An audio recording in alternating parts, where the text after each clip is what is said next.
Hello, welcome everybody. Hello, welcome to the last day of this phenomenal conference. If you're here for the post-harvest tools, then you're in the right place. I see we're slowly tuning in. Hello, welcome everyone. This is the 34th annual conference of the California Small Farms. And yeah, I see we're getting more people. Awesome. My name is Beatriz and I'm with the Community Alliance with Family Farmers. I'm just very excited to see you all tuning in into this workshop that's going to be phenomenal. We have a beautiful video to play for y'all. We have a lot of information to share. We have an amazing panel here today. Thank you both for being here. And thank you to our sponsors who've made this conference possible and this whole event possible. Before we get started, I do want to let our participants know that are slowly tuning in here that we have a chat. At the bottom of your screen, you can see that we have a chat room. This is where you can introduce yourself, tell us where you're from. If you want to, say a shout out or welcome, introduce yourself, please feel free to do that there. Then we have a Q&A function at the far right end, and that's where we want you to put your questions. And then later on, we'll have some time for them to answer it for us.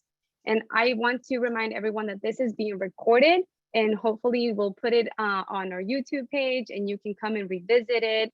And just keep all those comments, constructive and kind. And at the very end of this session, you'll get a little evaluation pop up in your screen. If you can just please take some time, let us know your thoughts. I'm sure that some of you have already tuned into several workshops. So if there was more that you wanted to see or new ideas that you have, please share them with us. We really appreciate it here at CAF. And without further ado, here is our amazing duo ready to inspire us. Thanks, Bea. Hi, folks.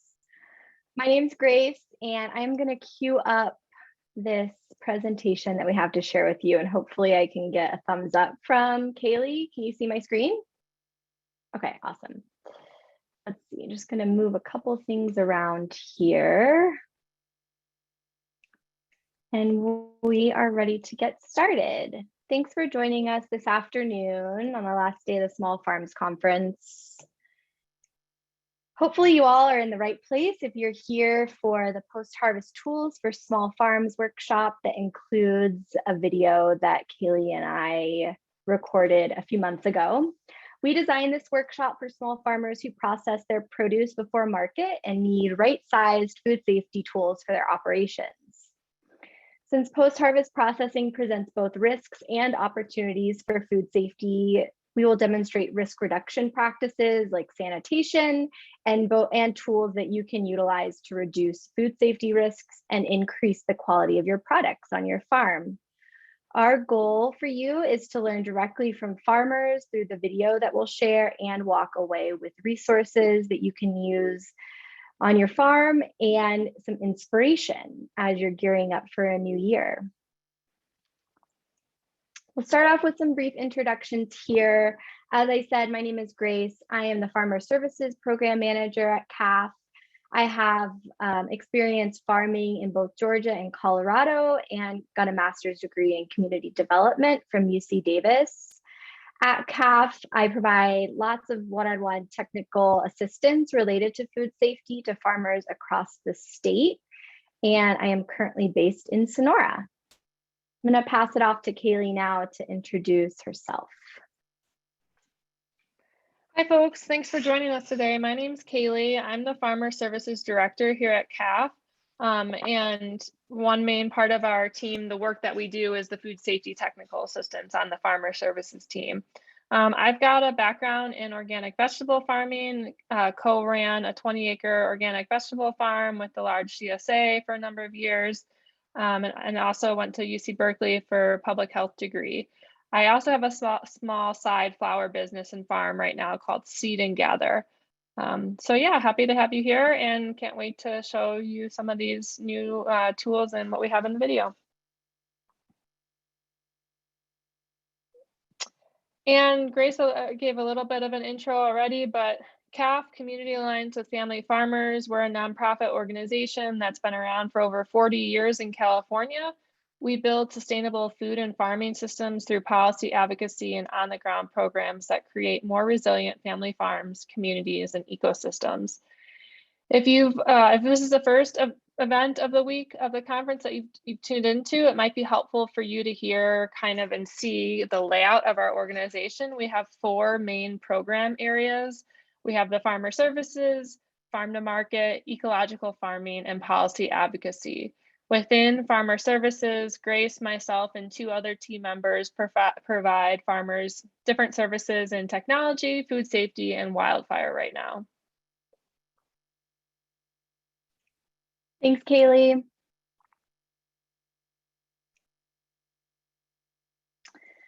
So this is just a presentation roadmap that gives you an idea of what to expect in this webinar. First, we'll start by watching the post-harvest tools for small farms video.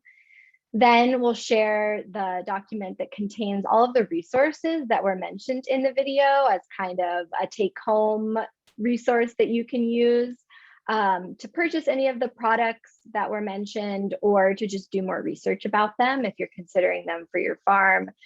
And then we'll have an open Q&A session with Kaylee and I if there are audience questions about any of the content in the video or just general experiences that you've had with food safety and you have questions to ask. I would also invite folks as we're going through the Q&A to share any tools and tips that you've used as well, since there are many tools and equipment that we won't have mentioned in the video. So that being said, we are going to go ahead and cue up the video. Awesome. If you can, yes, thank you.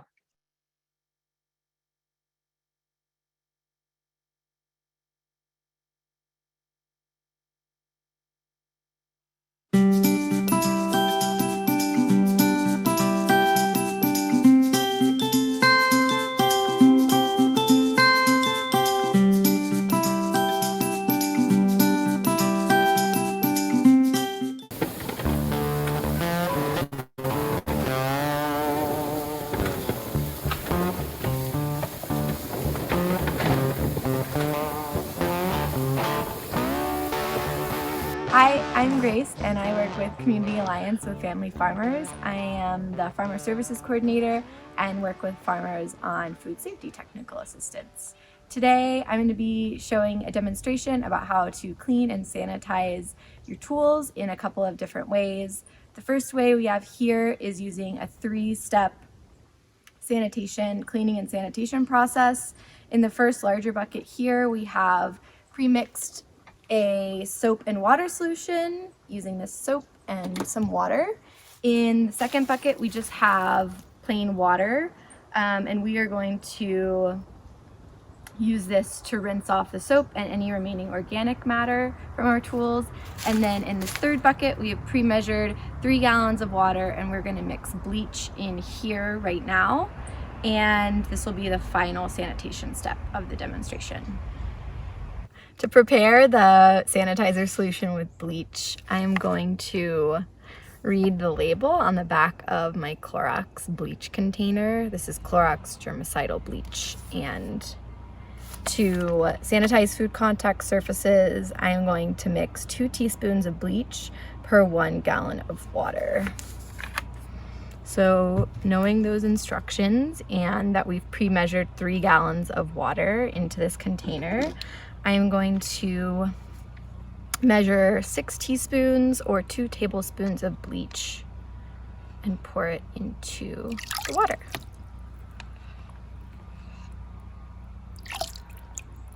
And then I'm gonna mix it around to make sure that it's distributed evenly. So a good way to measure the concentration of bleach and make sure that it's between 150 and 200 ppm, which is the range that we're looking for this sanitizer, is to use a free chlorine test strip. So today we are using Ecolab's free chlorine test strips, and I'm going to read the instructions so I know how to use it. It says to dip and remove the test paper immediately, blot immediately with a paper towel, and then compare to the color chart that is on the bottle. So take out a test strip, dip it in the water, blot immediately, paper towel, and then compare to the chart. It looks like it's between 150 or 100 and 200. So I think that's a good amount. Here I have 2 pairs of dirty clippers, and I'm going to take it through the first step of the wash process, which is to wash it with, or to clean it with a scrub brush and soapy water.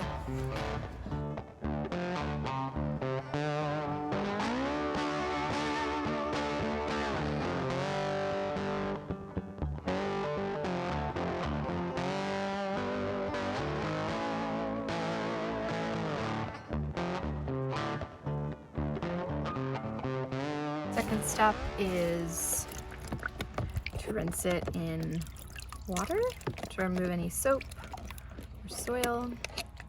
Then the third step is to place it in the bleach solution and let it soak for 2 minutes.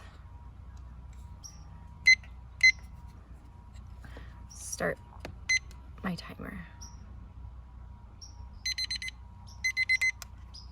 Stop that, and then remove the tools and place it on a drying rack to air dry according to the instructions. And then once these tools are dry, I'm gonna place them back and they're ready for use again. We're back with another demo, this time with a different sanitizer. So I'm gonna go through the 3-step process once more. We have in this bigger container a mixture of soap and water to do the initial clean. In the middle container, we have just water for the rinse to remove any soap and organic matter from our tools. And then in the final container, we have pre-measured 5 gallons of water, and we are going to use a peracetic acid product called Sanidate 5.0. So we pre-measured 5 gallons of water and marked it on this container, and I have also pre-measured 2 ounces of Sanidate 5.0 in this measuring cup.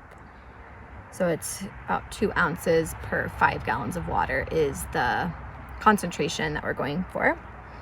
So I'm going to pour it in the water, and then being careful not to put my fingers or hands in the water, I'm going to mix it up to distribute it as evenly as possible. And then similarly to the bleach, I am going to measure the concentration using a high-range peracetic acid test strip. And for this, I'm going to read the instructions. Using a cup-sized sample, immerse the strip for 2 seconds and remove with the pad face up. So I'm going to take a sample, about a cup-sized sample, get a test strip ready. So I'm going to see there's a little pad on the end of the strip.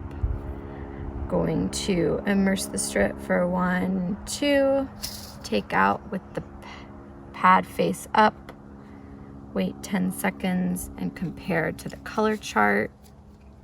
I'm looking for somewhere between 100 and 250, but closer to 250, and that looks pretty good to me. So I'm confident in using this sanitizer solution for our tools. I have another dirty tool here that I am going to clean in the soap and water solution first.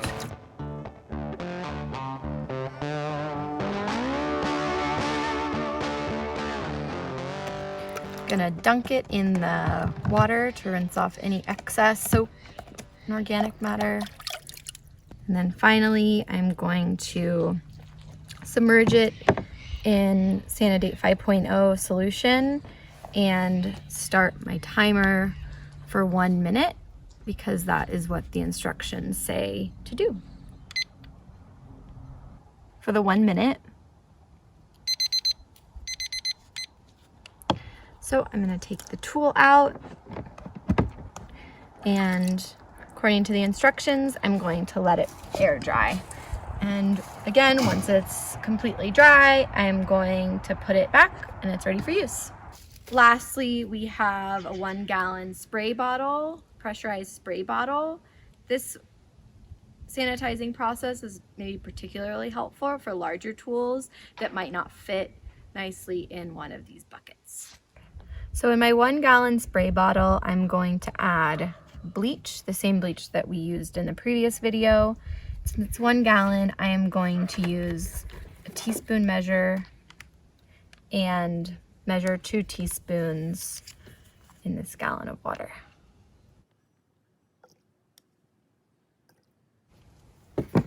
Since the water line is a bit out of reach, I'm just gonna kind of mix this around,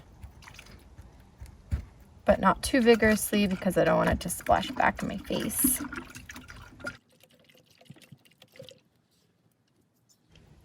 And then I'm going to use the same free chlorine test strips as before to make sure I have the correct parts per million.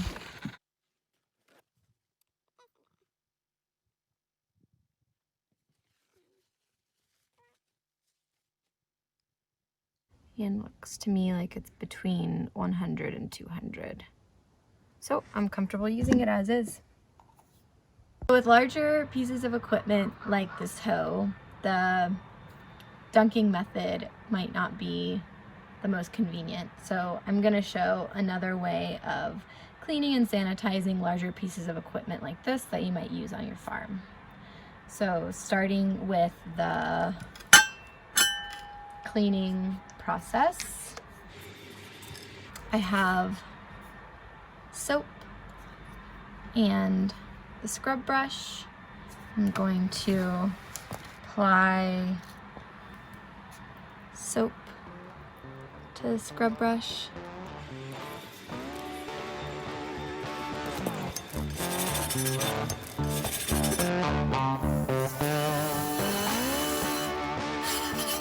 Kind of scrub everything off. The other side.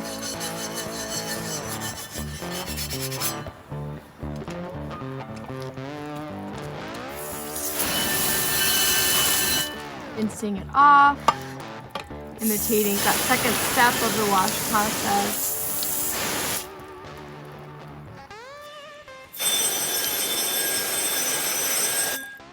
So an important note about this process, since we're not doing it over a dunk tank like before, is ideally you want to do it on a paved surface like concrete with some kind of drain to make sure that the water doesn't pool and goes away from the area where you're doing the sanitizing.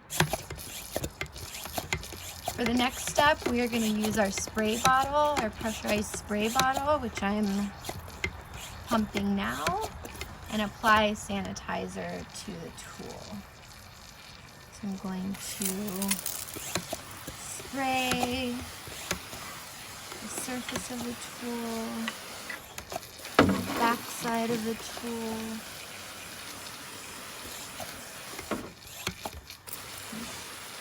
sides,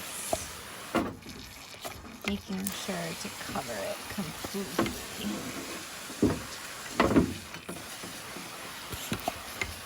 And Since we can't submerge this tool, we are going to set our timer for 2 minutes and watch to make sure that the tool remains visibly wet with the sanitizer for 2 minutes.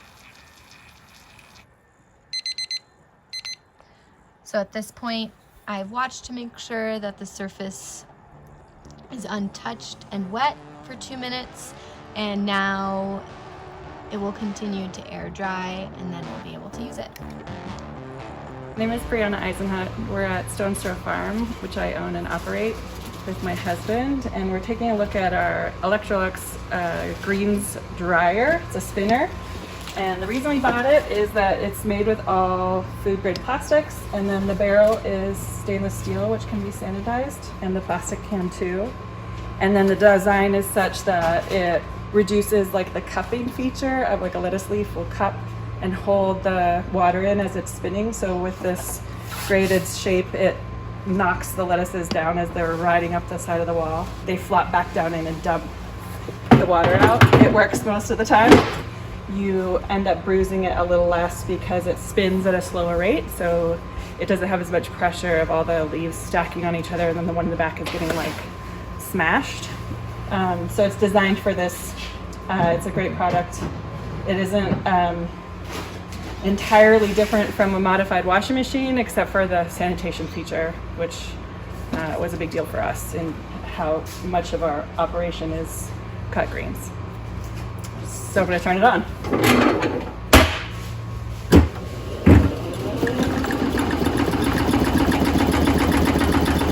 That reads itself out. And then we usually end up, just for efficiency, running it twice. So we'll lift it, and then for anything that did get stuck that ended up cupping lettuce or has a little bunched up spot that got water, you just take it out, give it a vigorous shake, make sure it's balanced again, and run it one more time. So we run a cycle for 3 minutes. Each cycle is 3 minutes long. It functions best over 3 pounds, and it holds about 5.5 pounds at a go. The way we modified our washing machines previously, before we upgraded, we were running about 2 to 3 pounds at a time for like 6 to 8 minutes at a spin. So this one is more time efficient by, I'll let someone else do that math, but by a lot. Okay, so let's try, you can change it too. So this one can go for up to 5 minutes at a go, but you can also set it to just 1. So when we did microgreens, they are so tender, but we wanted them really dry before we packaged them. We would run them for much smaller quantity for about a minute.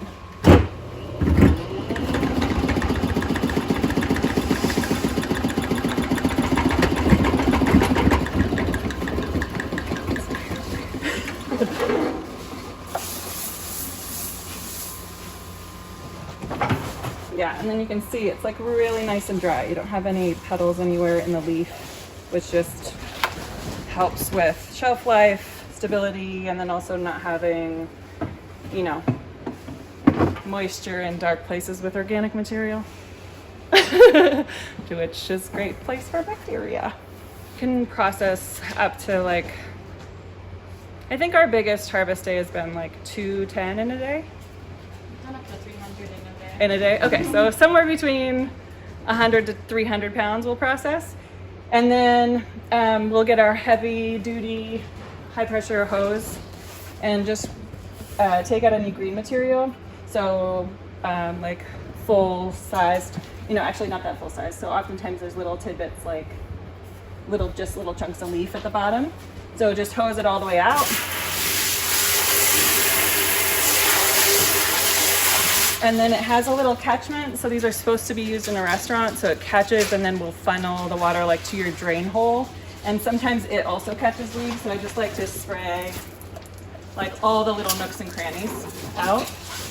And then we'll let it dry. So we'll leave it open. We usually take the empty baskets that we've done the same thing to. So high pressure hose, if there's chunks anywhere, which usually they're not because the whole process is with wet material. A little scrubber, we use a like a regular dish sponge. Sometimes a toilet brush too is really nice because it's round at the bottom and you can just like high speed swizzle it all the way along the bottom. So you're getting all the chunks off, drying it between, so we process salad mix Mondays, Wednesdays, and Fridays. So we just leave it open, unplugged and drying. And then in the morning when we're gonna process, we'll spray the whole system, container, basket, with the Santa-Date blend in a spray bottle. So we do the insert baskets, the bins, the whole shebang, and then the knobs, the buttons and everything. Since you're touching all that stuff, the whole thing gets a spray. And then these have silicone caps as well, so stainless steel and silicone, the whole thing is sanitizable. And then and then start over again. So scrub, brush, and leave it to dry. I think the drying is really important stuff for us because we are in the shaded structure, so if there's like puddles places, a little spooky. So you want to give it time to really clean out and dry out between uses. Hello, I'm Diane Bollinger. And I'm Patrick Bollinger.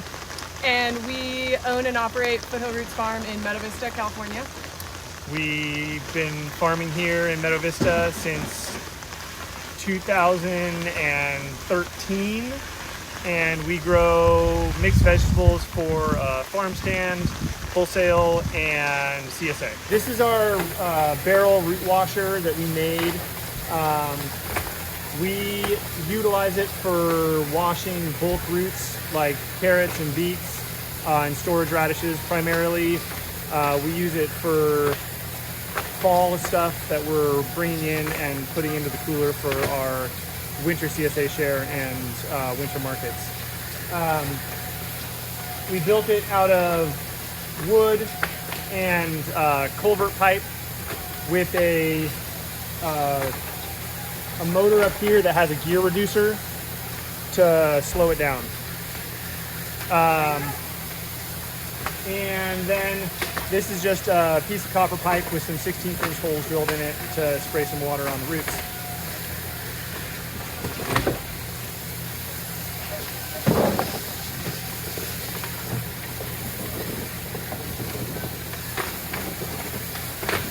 So the carrots kind of move through slowly.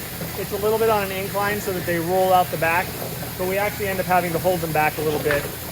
The other thing that we have is a spray hose on the other side, so we can do a little bit more direct spraying of spots that need a little more water.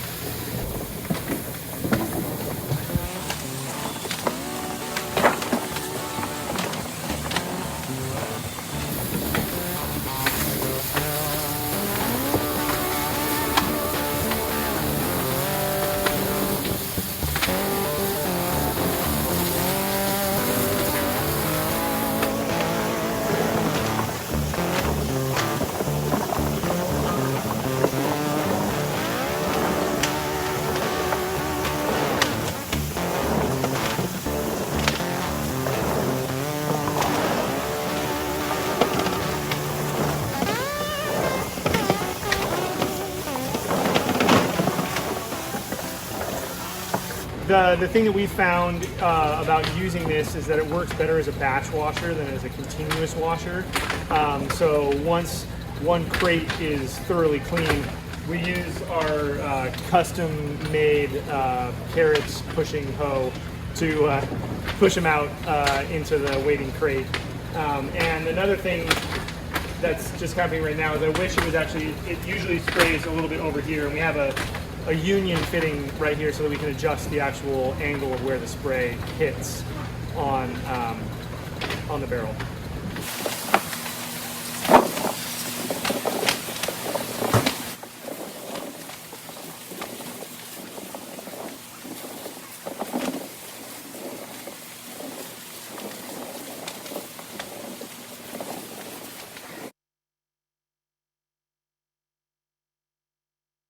I found the idea for these plans on the Farm Hack website and kind of edited them a little bit to fit what we needed. The hardest part about the whole thing was sourcing short pieces of the culvert pipe and finding the right casters that were strong enough to be able to support the whole thing and spin it. We have been cutting loose greens like salad mix, spinach, and arugula, sometimes kale mixes, washing them in our dunk tanks, and then having found that they held a lot of water when we did that, we started using this spinner system. And these are old washing machines that have been converted to just run the spin cycle to spin the extra water out of the greens. So we wash the greens in our dunk tank normally, and then we put them into these crab baskets, and then we put them into the washer and turn the spin cycle on, and it runs for about 3 minutes to pull the water out, and then automatically stops.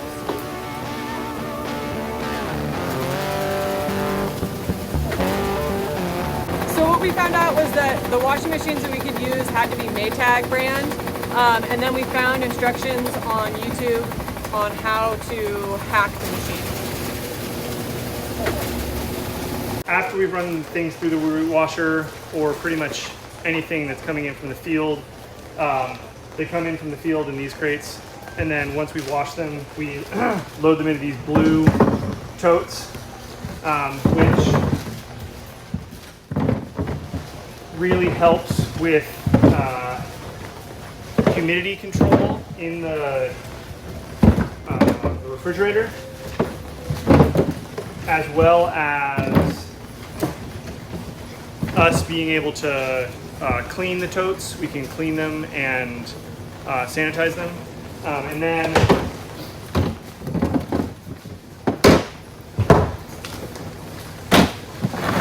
it facilitates easy labeling once they're dry, so that we can know what's in them.